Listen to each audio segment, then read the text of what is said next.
Hey YouTube, what's going on? In this Premiere Pro tutorial, I'm going to show you how to do slow motion the right way.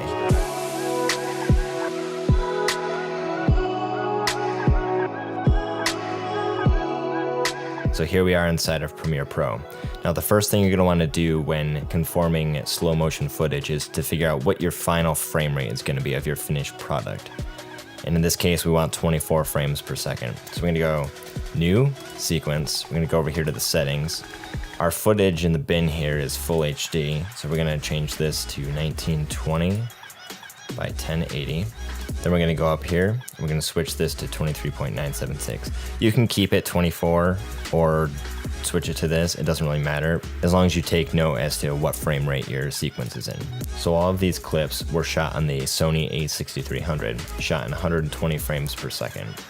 So we're going to highlight all of our clips, right click, go to Modify, Interpret Footage. So in this dialog window is where all the magic happens. All you're going to do is click Assume this frame rate, and this is where you type in the frame rate of the sequence that you just made. In our case, it's 23.976. You're going to hit OK. And you can see all of these change to 23.976. But if you play the clips back, you can see that they're all in slow motion, because what it basically did is take those 120 frames, squished into 1 second, and stretched it out. So now when we drop into our timeline, we have slow motion clips. The advantage of doing slow motion this way is that it doesn't matter what kind of frame rate your clips are in the bin. You can have some that are 30 frames per second, others that are 60, you can have some at 120, but it'll always conform it down to whatever your project is so that the clip is slowed down to the proper speed.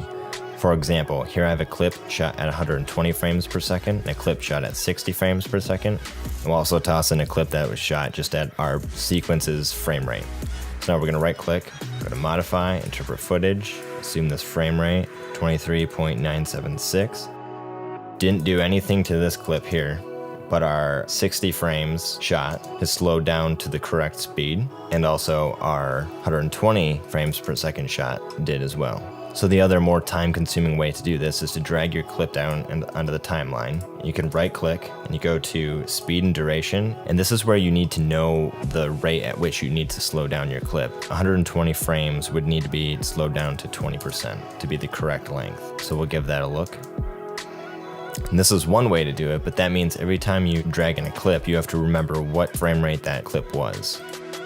So there you have it. That's the most efficient way I found to do slow motion in Premiere Pro. If you have any questions, leave them down in the comments below, and I'll catch you in the next one.